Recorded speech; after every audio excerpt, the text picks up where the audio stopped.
Welcome to Draw Tip Tuesday. Today I want to give you a little bit of encouragement because it's the second week of January and it might be that some of the New Year's resolutions are failing.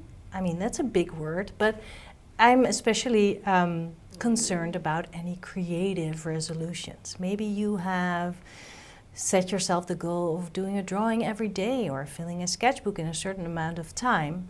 And by now you've seen that maybe there were other things that needed your attention. Life gets in the way. That's what happens. And I just want you to know that that is okay. And I also want to encourage you to do something small today. So take 10 minutes, not more than that, just 10 minutes to make something. It doesn't really matter what, it doesn't matter what the result is, it's about the act of drawing. Before I dive in to do a little drawing to set an example, I want you to... Before I dive into drawing to set an example, I want to remind you to subscribe to this channel so you don't miss out on any tips. Okay, so I choose something that is on my desk. It's kind of random.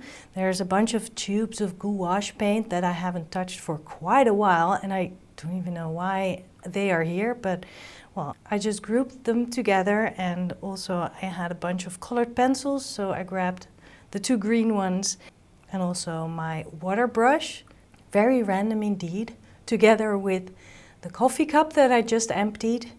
Now it's time to draw all of this. So don't think about what you want to draw, just start drawing. Because you want to do something small today, you want to create something. It's not about the result, it's about the act of drawing. Well, I grabbed a blue pencil because just I felt like it. And I also have a gray pencil here. I don't really have a plan, but the vague plan is that the mug is the furthest away, so maybe I will draw that in gray. As I go along, I decide how much detail I want to add. I could draw all the lettering on the tubes, for example, but that will take a long time. And actually, do I really need it to describe these 3 tubes of paint? I don't think so. I'm adding the shadows that I see, and I'm also adding cast shadow, which is important to have these items sit on a surface rather than float around on the page. I'll use my gray for that mug as planned, adding more shadow, and also I want to connect the blue and the gray a little bit more, so I add gray to the cast shadow in the foreground, and that makes it all a little bit more cohesive. And just because it's a sketchbook school mug, I will add the lettering of that. It's amazing how often I see that logo and still I cannot just draw it easily. Which is funny, it's a challenge every time. Of course, I speeded up the video, but this was a 10-minute drawing. So you can do this too. And maybe for you, you need more time for a drawing like this. Just do a doodle, just do a drawing of your thumb or of one pencil. It doesn't matter what you draw, as long as you draw.